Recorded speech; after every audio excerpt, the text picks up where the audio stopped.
Hello friends, तो मैं अभिजीत कुमार दुबे समृद्धि इसकी यूट्यूब चैनल पे आप सभी का हार्दिक स्वागत करता हूं, अभिनंदन करता हूं। दोस्तों वेरी वेरी गुड इवनिंग सभी हमारे दर्शकों को, हमारे सभी विद्यार्थियों को, छात्रों को। दोस्तों जैसे कि आपने देखा कि कल आया आंसर की, और अब आंसर की आने के बाद लगातार ये स्टूडेंट्स के मन में ये बात चल रहा है कि अब क्या कट ऑफ रहेगा, ये चलने का सबसे बड़ा रीजन क्या है।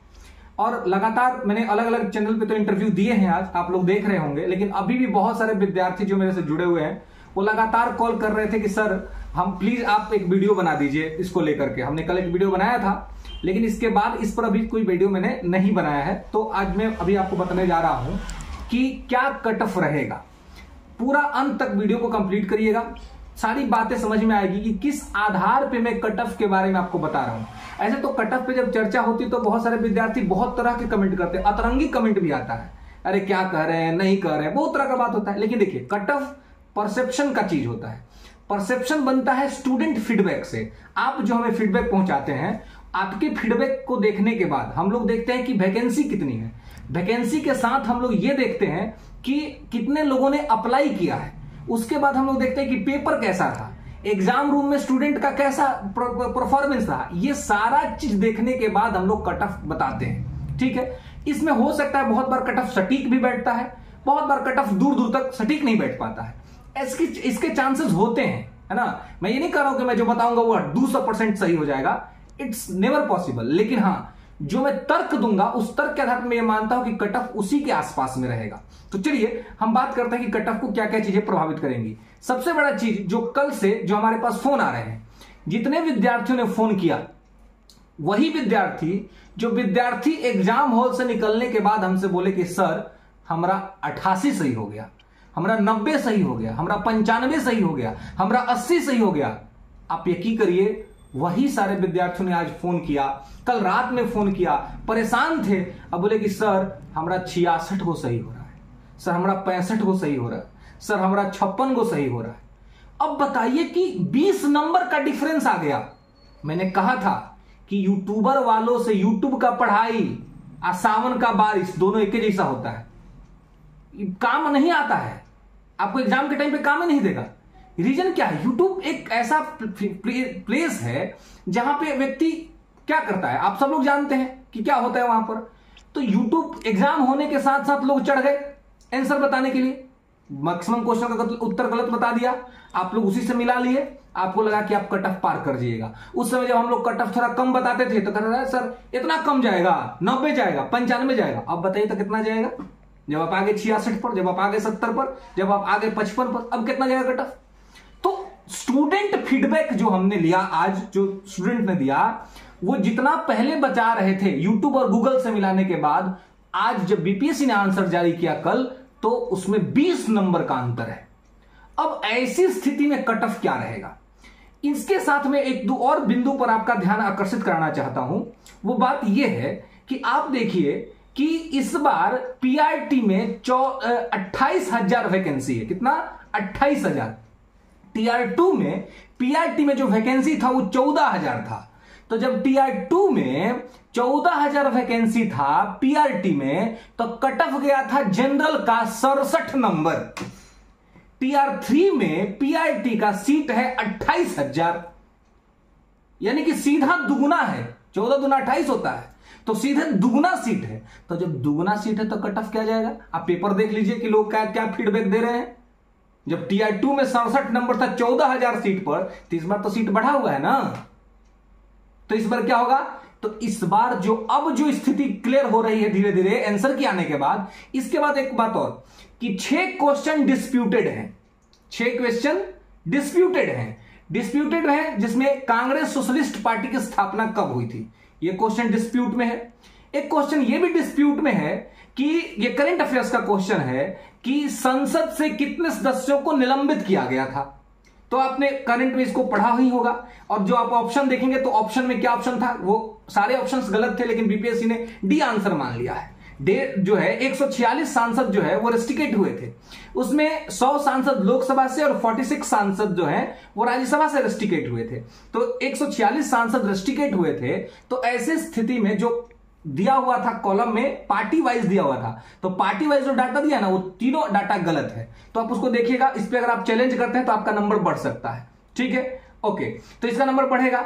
इसके अलावा आप देखेंगे कि जो कांग्रेस सोशलिस्ट पार्टी की स्थापना का नंबर पे भी अगर आप ये करते हैं तो बढ़ेगा। एक क्वेश्चन ये पूछा गया था कि नदी में कौन सा फसल नहीं उगाया जा सकता है, तो नदी में कौन सा फसल नहीं उगाया जा सकता है, तो इस क्वेश्चन के भी जो बीपीएससी ने आंसर किया है उस पे भी आप चैलेंज कर सकते हैं। रीजनिंग का एक क्वेश्चन था जो बहुत चर्चा में रहा, एन एम का रिलेशन पूछा गया था, उसको आप देखिएगा, उसमें आप देखिएगा कि जो क्वेश्चन था उस क्वेश्चन में जेंडर बताया ही नहीं गया था, तो जब जेंडर नहीं बताया गया था तो एम को बीपीएससी ने कैसे आखिर सही मान लिया, इस आधार पर आप उसको चैलेंज कर सकते हैं। इसके अलावा गर्म गैस से रिलेटेड एक क्वेश्चन था जो मैं पूरा क्वेश्चन याद नहीं कर पा रहा हूं, लेकिन आप देखिएगा पेपर में तो मिलेगा, जिसमें एक ऑप्शन था CO2 और एक था SO2, यानी कि एक था कार्बन डाइऑक्साइड एक था सल्फर डाइऑक्साइड। तो कार्बन डाइऑक्साइड सल्फर डाइऑक्साइड दोनों को देंगे तो दोनों ही कहीं ना कहीं जो है वो परत को गर्म करने में मदद करता है, यानी कि आपको कार्बन जो बढ़ता है तो उसका रोल रहता है, दोनों का ही रोल रहता है, लेकिन बीपीएससी ने आंसर केवल एक को चुना है। तो ऐसी स्थिति में आप जो है इन प्रश्नों पर अगर दावा करते हैं, 6 प्रश्न होंगे कुल आपके जो डिस्प्यूटेड हैं। एक क्वेश्चन और इंपॉर्टेंट मैं आपको बताऊं कि पूछा गया कि बिहार की सबसे पुरानी नदी घाटी परियोजना कौन सी है, तो बिहार की सबसे पुरानी नदी घाटी परियोजना में एक ऑप्शन जो है वो था दामोदर घाटी परियोजना, एक ऑप्शन था सोन नदी परियोजना। तो आप देखेंगे कि बीपीएससी ने दामोदर घाटी को मान लिया है आंसर, लेकिन दामोदर घाटी परियोजना जो है फ्रेंड्स वो वर्तमान में बिहार में पड़ता ही नहीं है, वो झारखंड में पड़ता है, तो कैसे ये आंसर हो जाएगा, और वो पहले भी नहीं है क्योंकि ये तो नेहरू जी का योजना था, नेहरू जी प्राइम मिनिस्टर बने तब बना था, और ये जो सोन नदी परियोजना जो है ये 1873 का बात है, जो आपको जो है सोन नदी घाटी परियोजना जो है ये जो बना, तो ये 1873-74 का बात है, तो सबसे प्राचीन तो यही हो गया ना, सबसे पुराना तो ये हो गया। तो इसलिए इसको आपको यहां पर ध्यान रखना है कि इन क्वेश्चंस को अगर आप चैलेंज करते हैं तो इसमें कोई दो राय नहीं है कि आपका नंबर बढ़ सकता है। हालांकि समटाइम्स कभी कभी बीपीएससी थोड़ा जिद्दीपना रवैया अपनाती है।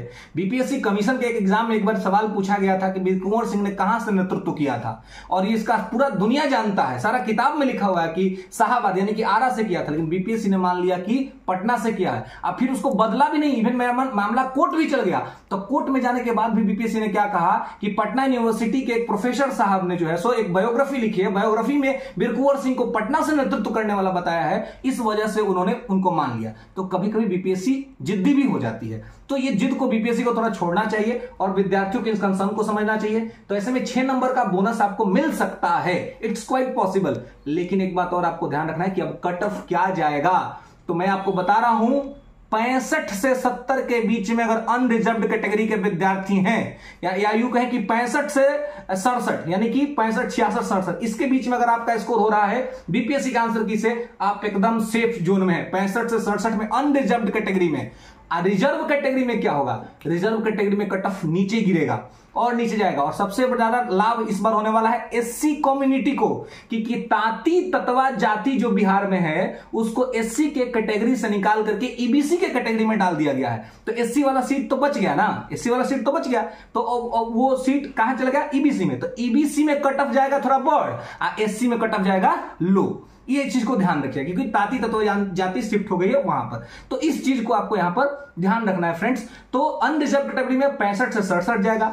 वीमेंस में अगर मैं बात करूं महिला में कितना रहेगा, तो 60 से 65 के बीच में अगर महिलाओं का स्कोर हो रहा है तो काफी सेफ स्थिति में है।